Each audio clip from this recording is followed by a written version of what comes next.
Hello my dear friends, and welcome back to another Star Wars video. I hope you're all having an amazing day, you deserve it. Today we have some massive Star Wars updates. We're going to begin with Skeleton Crew, and then we have some updates from around the galaxy. But no more jibber jabber, let's dive straight in. A few of you have asked me, what do I think's going on with Jude? Before the series dropped, I shared a few theories based on things Jude Law has said. Is he a Jedi? Is he a con artist? As Fern suspected, is he a dark side user? What's the deal? Well, episode 3 gave us a few hints, and in a brand new interview, Jude himself has given us some more info. Here's what he said. He's not someone who's had a childhood. He's someone who had his childhood snatched away from him. And this has led fans to believe the very popular theory he's a survivor of Order 66. Personally, my dear friends, I think it's more complicated. I don't think he's the survivor of Order 66, but is related to or knew someone who was. I think at some point he got separated from that person. It was probably one of his parents. And who knows, maybe it's someone who was once on At Attin. Maybe there's a personal reason beyond just wealth. He wants to go there. After all, during the days of the Republic, the Jedi were once present there. And we're not talking about the old Republic. Remember, John Watts said, it's more recent. It's the Republic of the prequel era, so it's entirely possible. Jude goes on to say this. You're gonna find out right near the end of the show. That's when you get insight into his backstory and why he's a Force user. It was a detail that was always there, and I really went back and made sure we were all on the same page as to where he was born and what happened. If he himself was a Jedi, this also makes sense. Younglings are snatched away from their families when they're very young to be trained at the Jedi Temple. Is that what happened? Order 66 is the most probable answer, and there is something of foreshadowing and a bit of a clue in the most recent episode. When they're about to leave Port Borgo, Fern talks about never leaving a man behind, asking him, isn't that something the Jedi say? She's talking about a droid, SM-33. And then Nawood replies, first of all it's a droid, and second of all, that's not a Jedi thing the Jedi say. And his tone and the look on his face expressed a deep grievance with the way Fern assumed this was a Jedi philosophy. Is the reason Jude, aka Crimson Jack, denies the idea that the Jedi have some kind of camaraderie because once upon a time he himself was left behind by them? If he was the secret love child of a Jedi survivor, then maybe in the process of keeping him safe, that Jedi died, and that's why he's so secretive about using the Force, and is also why he has grown to resent the Jedi. Either theory kind of works. In both ways, he grew disillusioned with them, which is why he doesn't describe himself as a Jedi. It's why he tells the children he never used that word. But I don't think he's faking his Force abilities. As Jude said, we're gonna find out soon enough. In either case, there is a connection to the Jedi, but similar to a figure like Balin, Jude has lost faith in the Jedi philosophy.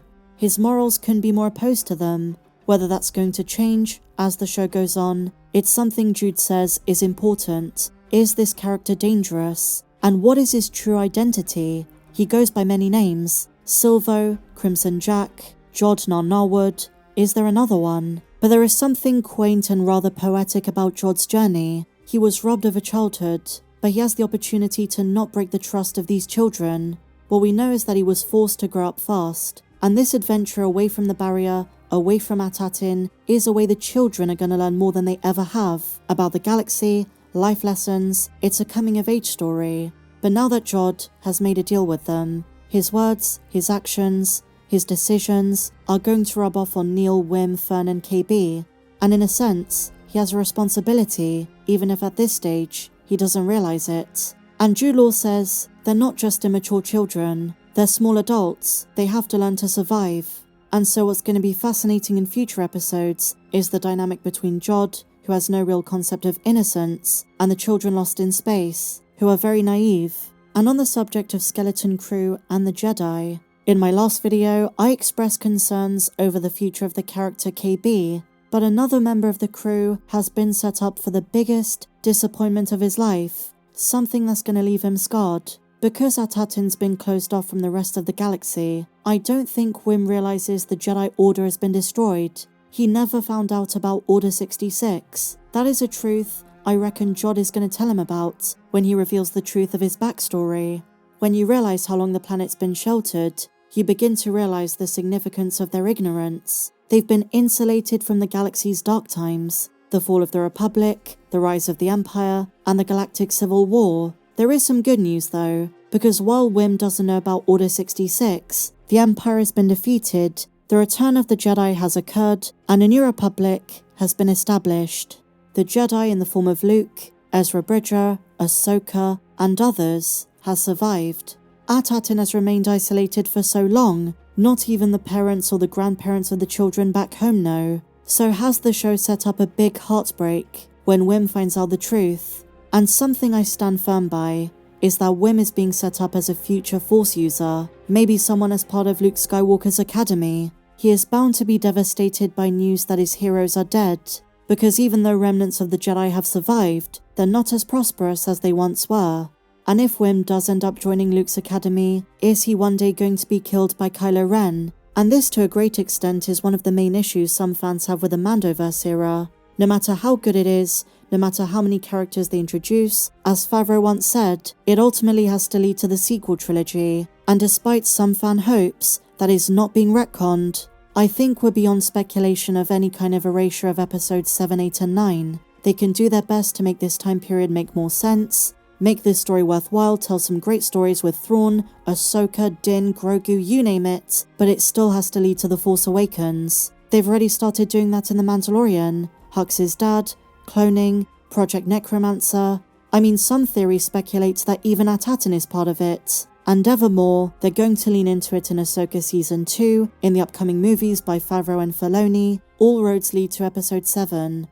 I have to say, I know Skeleton Crew's not doing well in terms of numbers, but it's certainly a fantastically written show. This new show has so much going for it. A fun, well-written story, complexity, mystery, fun characters, but the viewership just isn't there, according to new metrics. Thankfully, Andor was renewed for a second season before those metrics were released, but for future stories, Disney's position is concrete. Every series requires a solid foundation of good viewership. And speaking of this, Warwick Davis, Star Wars legend, Harry Potter legend, Willow legend, has once again spoken out, this time even more powerfully, against Disney's decision to remove the Willow series from Disney+.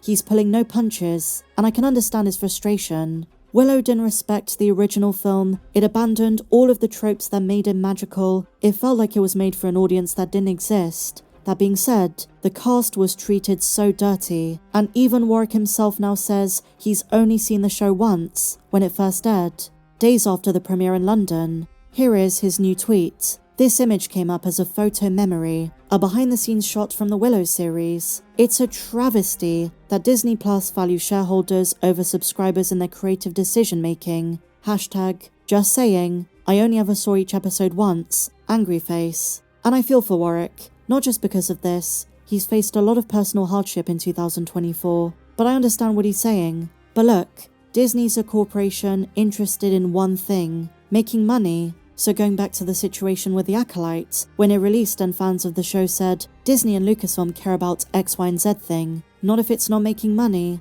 At the end of the day, viewership, and by extension profit, is their top priority. It's just business.